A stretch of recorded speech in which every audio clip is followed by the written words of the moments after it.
तो welcome friends, welcome to this new episode. और इस एपिसोड में हम ऐसे ही खेल खेल में और भी चीज़ें सीख लेते हैं, कैसे इमेज बनती हैं वर्चुअल और real bye spherical refractive surfaces. Okay, चलो एक और एक और बनाओ। ये हुआ एक कॉन्वेक्स टाइप का स्फेरिकल सरफेस और पीछे ग्लास की, मतलब एक सॉलिड ये ग्लास स्लैब है समझ लो। ये इस सरफेस का सेंटर ऑफ कर्वेचर है, ये पोल है।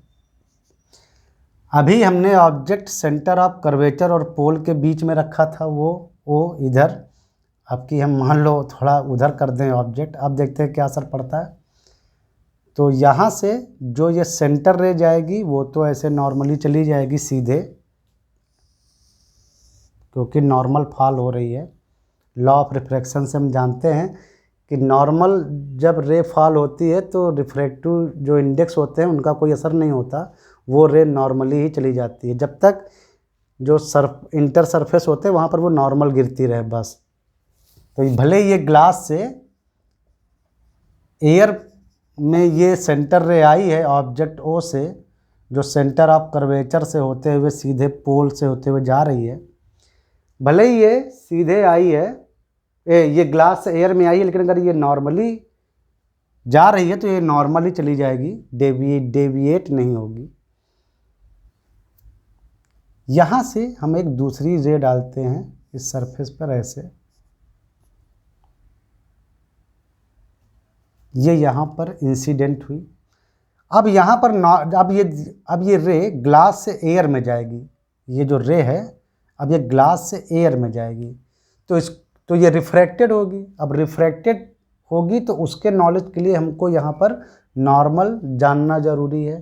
तो नॉर्मल क्या होता है कि सेंटर ऑफ कर्वेचर से स्फेरिकल सरफेस के किसी भी मतलब पॉइंट को अगर आप बिल्कुल स्ट्रेट लाइन से मिला देंगे तो वो एक तरह से नॉर्मल ही होता है। तो ये एक तरह से नॉर्मल गया एन, जो सेंटर ऑफ कर्वेचर से गया ऐसे एन सीधा। ये जो इंसिडेंट लाइन यहाँ पर फॉल हुई उसका नॉर्मल से जो एंगल बनेगा वो है angle of incident I, angle of incident I. और सिंस ये ग्लास से एयर में जा रही है तो ये नॉर्मल से थोड़ा दूर भाग जाएगी, और ये तब नॉर्मल से जो एयर बनाएगी, रे बनाएगी एंगल, वो होगा एंगल ऑफ रिफ्रैक्शन आर। और ये आर आई से ज़्यादा होना चाहिए क्योंकि रे ग्लास से एयर में आ रही है। यहाँ पे देखो, अब ये रे जो आई है इधर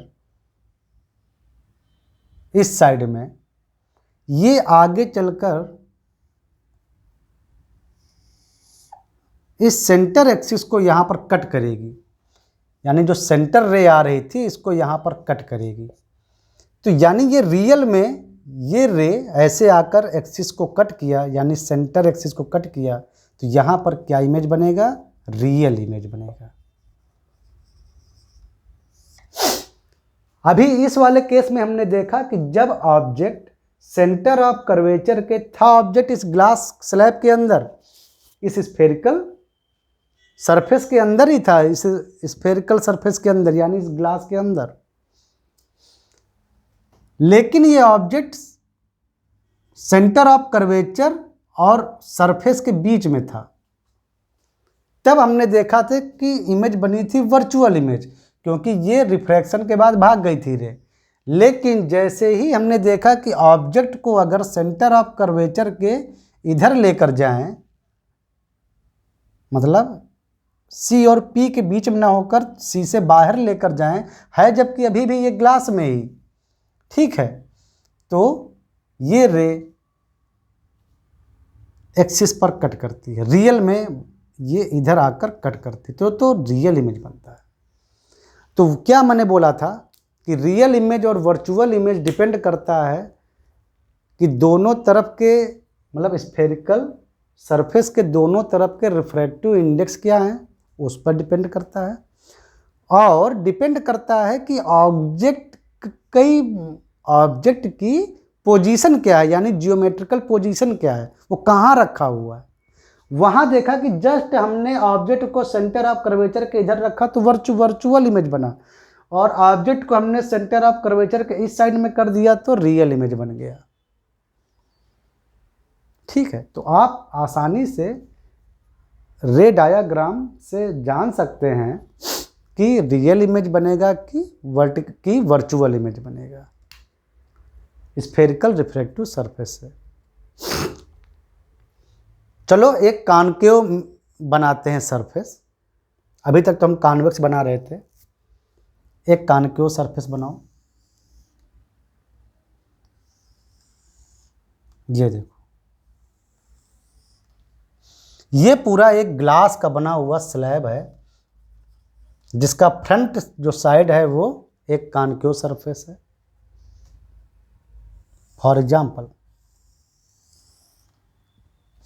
ये मान लो पोल है, और इधर ये जो स्फेरिकल जो पार्ट है, जिस स्फेयर का बना हुआ है, जिससे ये काट के बनाया गया है, उसका ये सेंटर है C, तो ये कहलाएगा इस स्फेरिकल सरफेस का सेंटर ऑफ कर्वेचर, और सरफेस के इस ओर मान लो एयर है।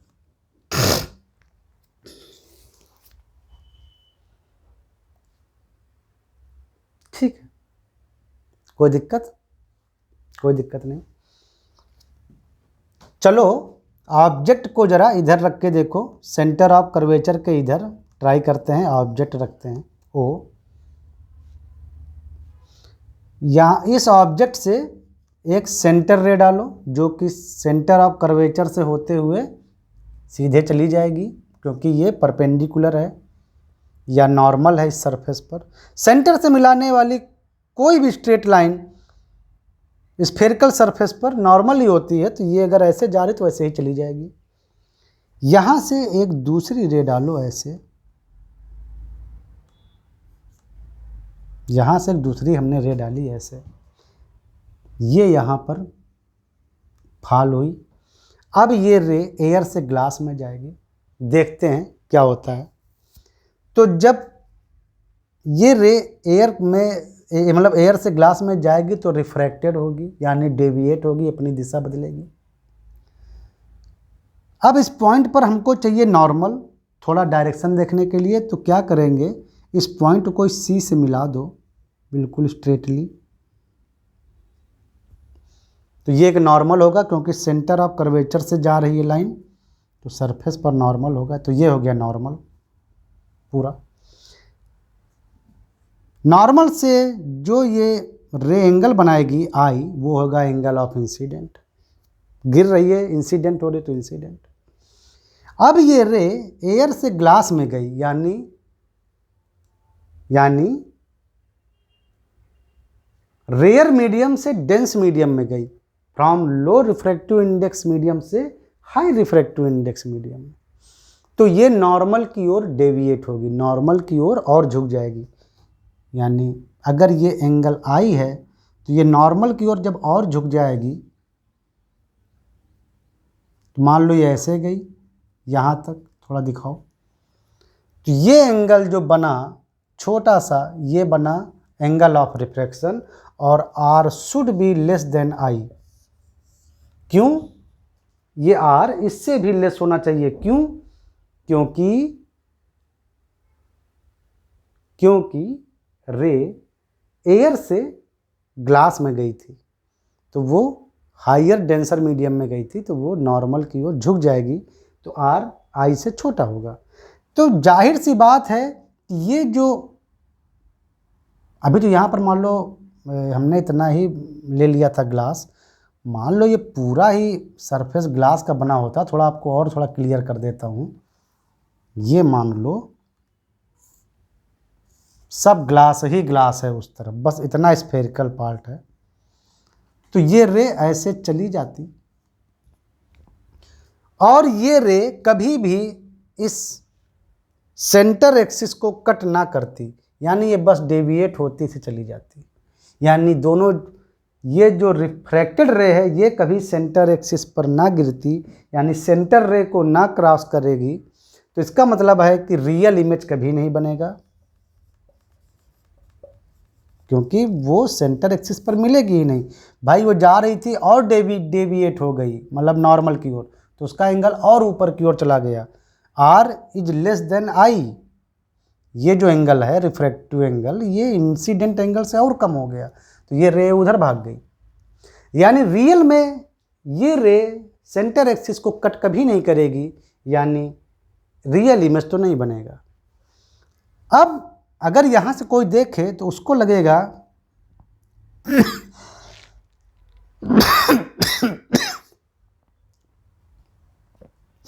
उसको लगेगा जैसे ये रे कहीं यहाँ से आ रही है, ऐसे पीछे मिलाओ तो यहाँ पर आएगी वो रे और जब पीछे बढ़ाने पर आपको लगेगा यहाँ पे आ रही है, तो यहाँ पर ये आती हुई रे ऐसा जो फील होगा ऑब्जर्वर को, वो सेंटर एक्सिस को यहाँ पर काटेगी, तो ये बनेगा इमेज जो कि वर्चुअल होगा।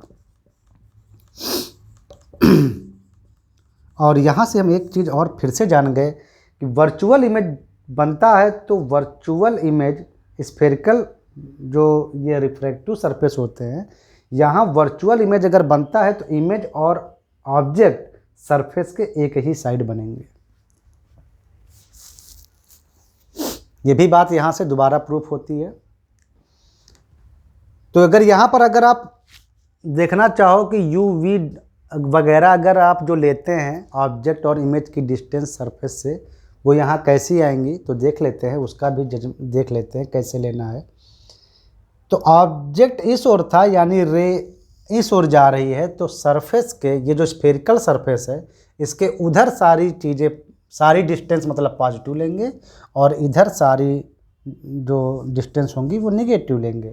तो जाहिर सी बात है कि ऑब्जेक्ट की पोल से distance u, centre of curvature की पोल से distance radius of curvature r, और ये जो इमेज बना वर्चुअल उसकी डिस्टेंस पोल से v, ये सब निगेटिव आएंगी, ये सब निगेटिव आएंगे। निगेटिव मतलब इनकी जो न्यूमेरिकल वैल्यू हो उसमें निगेटिव साइन आप यूज करेंगे, साइन एज साइन कन्वेंशन। ये समझ में आ गया? थोड़ा एक और बनाते हैं।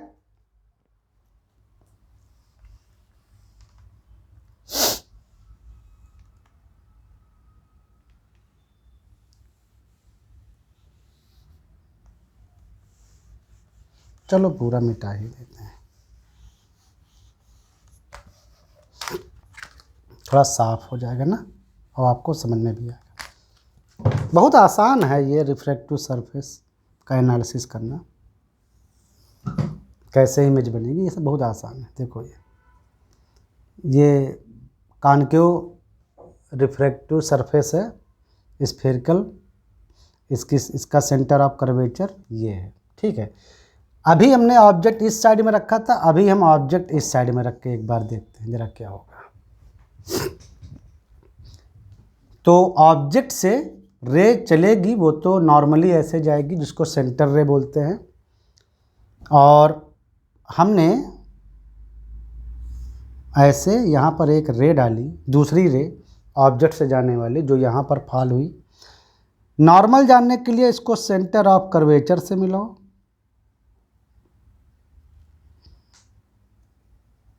तो ये नॉर्मल हुआ, ये हुआ एंगल ऑफ इंसिडेंट, ये हुआ एंगल ऑफ इंसिडेंट।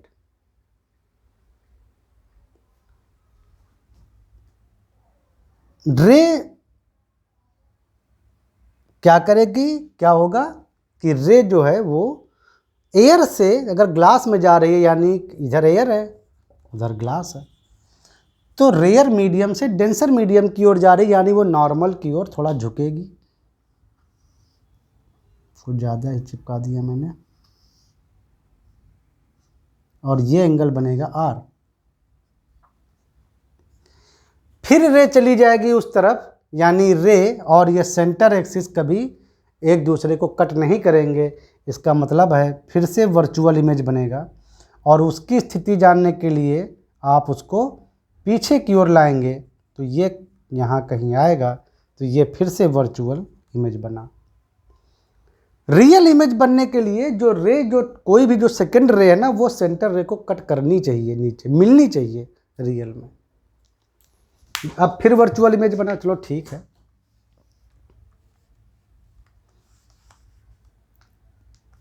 ऐसे ही चेक कर लेते हैं हम लोग, बिल्कुल नॉर्मल, मतलब बिल्कुल एकदम हल्का सा फिगर बना के ही चेक हो सकता है।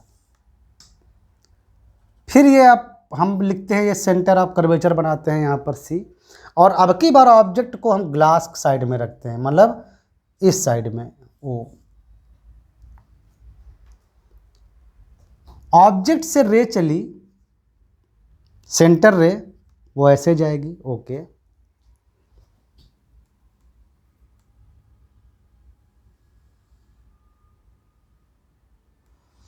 ऑब्जेक्ट ओ से जो रे चली वो ऐसे जाएगी, ओके, जाने दो इसको, ये सेंटर रे है। यहाँ से एक दूसरी रे लो जो कि यहाँ पहले फॉल होगी,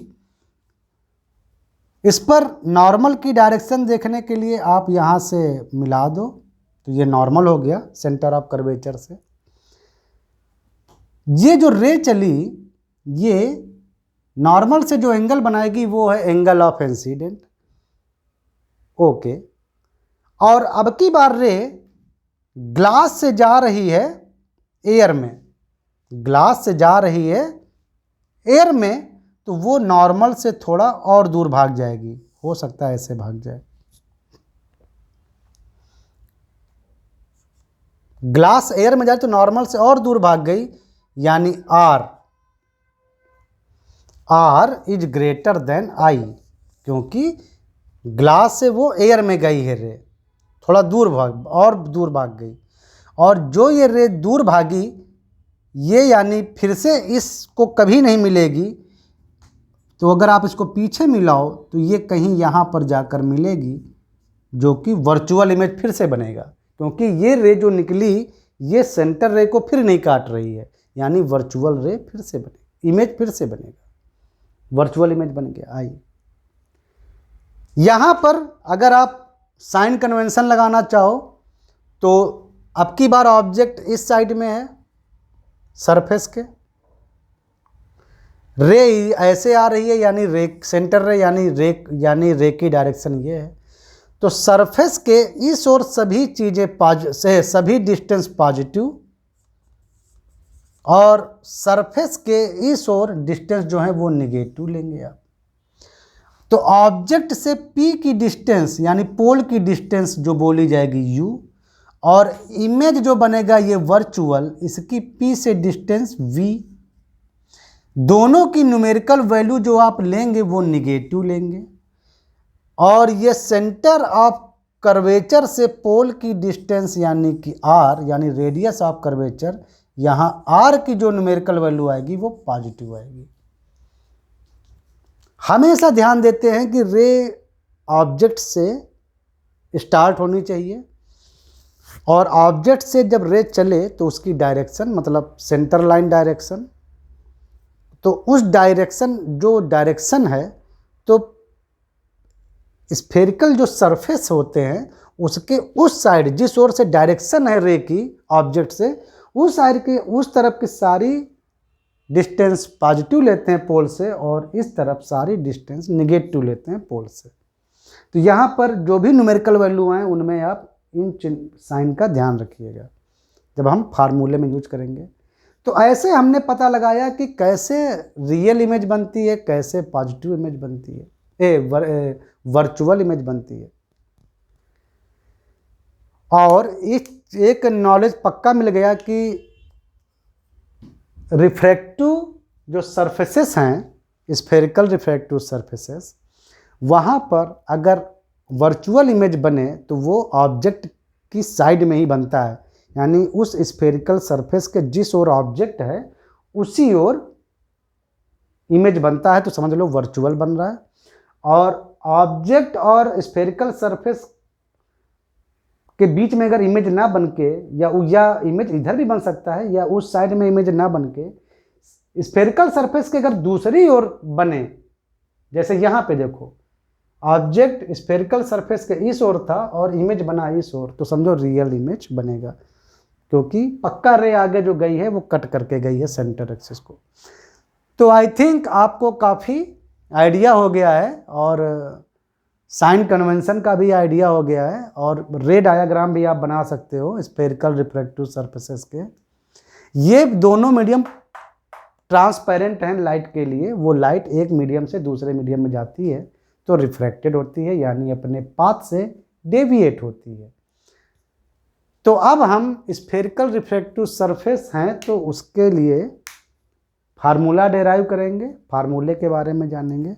तो उसके लिए मिलते हैं नेक्स्ट एपिसोड में। तब तक के लिए बाय बाय। चलो मिलते हैं नेक्स्ट एपिसोड में।